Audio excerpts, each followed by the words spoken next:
On September 10th, 1923, Time magazine published an article that said this. It said that the size of the presidential vocabulary is strictly limited to the public imagination, and that history will probably record that Washington's word will be independence. Theodore Roosevelt's words will be the strenuous life. Woodrow Wilson's words will be make the world a safe place for democracy. Warren G. Harding's word will be normalcy, and that Calvin Coolidge, the press had already decided, his word would be stability. Now, I don't have to tell you why George Washington would be tagged with independence, right?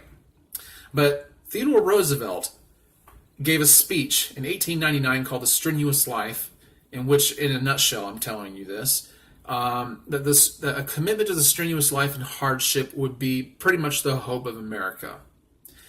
And Woodrow Wilson tried to keep us out of World War I by remaining neutral. He wasn't able to be successful at that, but that's why they say, or he's tagged with make the world a safe place for democracy. That was his mission. That was his purpose. Warren G. Harding wanted to return America to pre-World War I. He wanted us to get back to that state of mind, to that environment, to that milieu. And he wasn't unable to do that himself. Calvin Coolidge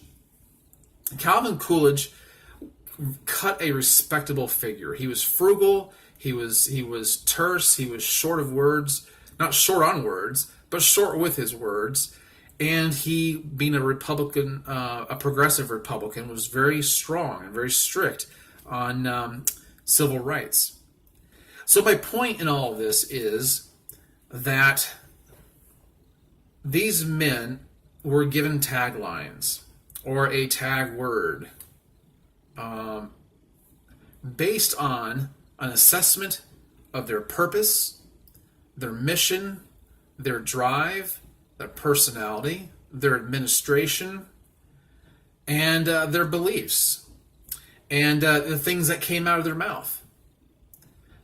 They were given taglines. In fact, they weren't just words that the Time magazine published.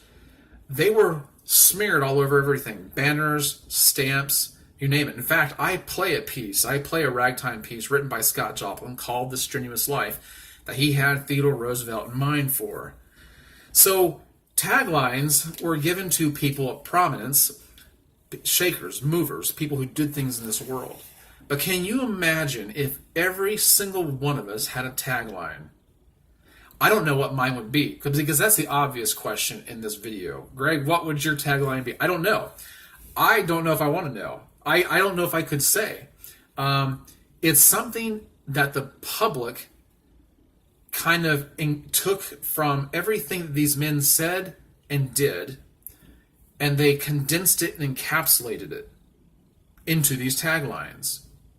So there's two ways of thinking about this from my perspective. There is how you want to be remembered. If you were given a tagline, how you want to be remembered, and then there's the reality of how other people will remember you.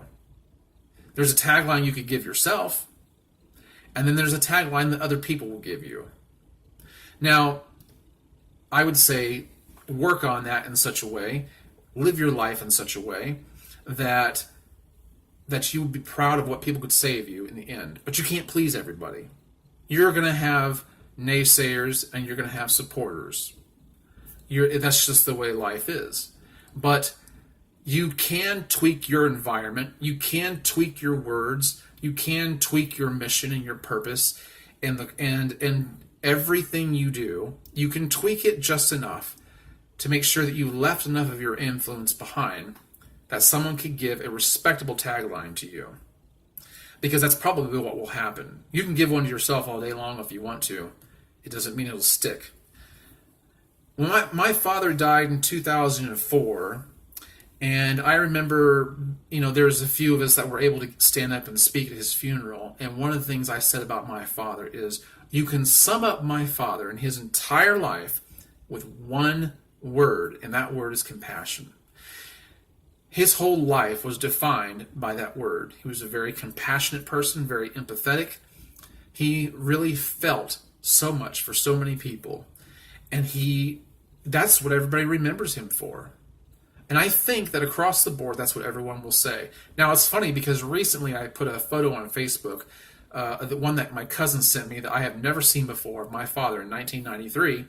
And when I reposted it, family members, chimed in and said different things about what they remembered of my father. And the people that were children around the time that my father was alive remembered him as being funny, being silly.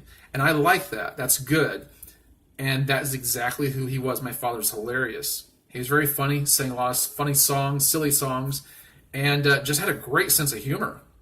And but he was kind, he was generous, but most of all, more than anything else, he was compassionate. So I don't want to turn this into a somber kind of a video where I'm talking about death and how you're going to be remembered, 100 years from now, because truthfully, probably none of us will be. But all I want to do is come at this from the angle of, if you could be given a tagline, what would it be? What would you want it to be, and what do you think it would be now? And what can you do to reshape yourself, to alter your course, to tweak your environment, to tweak everything about you, the way you think, the way you act, and the way you speak, in such a way that you could be happy with what the consensus said about you. All right, guys, that's all I have to say about it. I hope you've enjoyed the video. If you liked it, give it a thumbs up, and I will catch you in the next one. Bye-bye.